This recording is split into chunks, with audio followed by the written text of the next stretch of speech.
I don't know, I guess was talking to somebody earlier in the week, and maybe it was Steve Jones, our radio guy. He's been watching Big Ten basketball for a long time. You know, I grew up watching Big Ten basketball, and I've been watching it for a really long time. And, probably told him in the middle of the week, I said, we're playing more like Wisconsin than Wisconsin does. And that's how much respect I have for like what Greg's done, what Bo Ryan's done in this program. Is like they've given me a blueprint for how we need to play. A tough, gritty defensive team. You don't beat yourselves on offense. We got to work on that part of it. But you don't beat yourself on offense. You work to get good shots. You play as a team, and you fight on the boards. And like my hat's off to them. Like I enjoy watching this group play because they play together and they play really hard. And, you know, hopefully that's something that people say about our teams as well. Jeff? Mike, a two-part question. I know we saw that you guys had travel issues. Can you walk us through when you guys got here in town, when you got into the gym and that, and also after that first half when you guys could not score? I'm assuming you told your guys, look, we're in this game. If we just hit some shots in the second half, we can get out of here with a victory. Yeah. First of all, I want to say like we're not using our travel as an excuse. Like they beat us, right? They beat us. They played great defense. They did what they needed to do.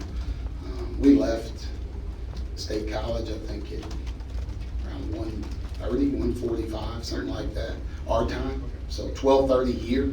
We probably arrived here at about 2:30, 2:45, something like that.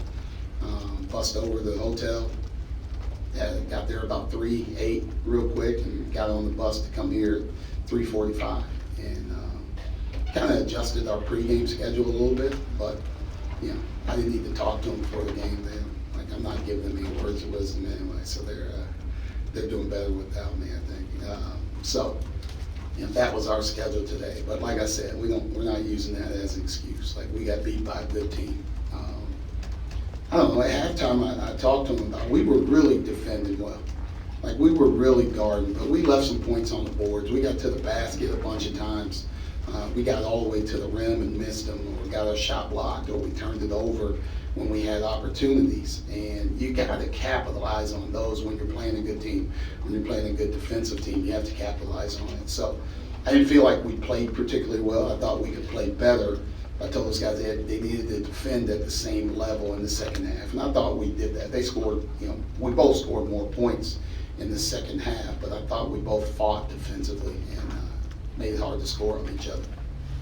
Jim? Micah, you helped over here, right? You helped Johnny Davis to 4 points this season low. What did you think you did well against him today? I mean, he's so good, right? Like he's such a tremendous player. I think for us, every time we play a really good player, our goal is more field goal attempts than points.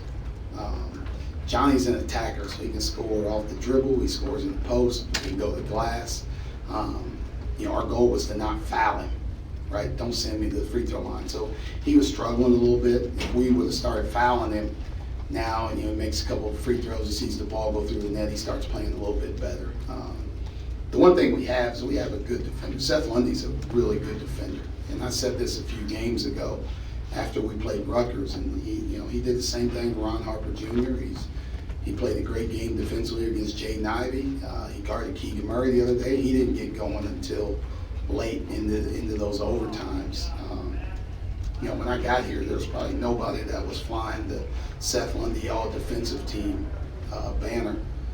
But I'm flying it. I know that. He follows the scouting report. He's athletic and he fights.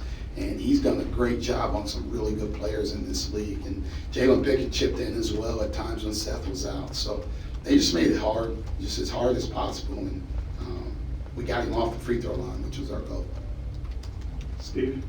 That last shot, what were you trying to set up there with that 6.6 seconds left as you got the inbounds pass? Was that kind of the shot you wanted, or was there something else you were looking for? Yeah, we were hoping to get him. We were going to take the best shot we could get, whether it was 3 or 2. And, that was a kind of a play that we like to run. Miles came off and shot fake and got him in the air, so he got a, pretty decent look at it. But, our ability to try and get on the glass, that's what, having those guys in there, Greg and John both went pretty hard to get it. They did a good job of getting John off, but I thought if we could get that 3 attempt and a clean look, and then we'd have a chance to chip it in with John going to the glass right there. It just didn't work out for us. Abby? Over here. Well, you guys were shutting down Johnny Davis and Brad Davison. Chucky Hepburn and Tyler Wall really stepped up, especially in the first half. Were you kind of expecting that from them, and how did you adjust to that in the second half? Yeah, that's one thing that we talked about is, it takes total team effort on Johnny and Brad.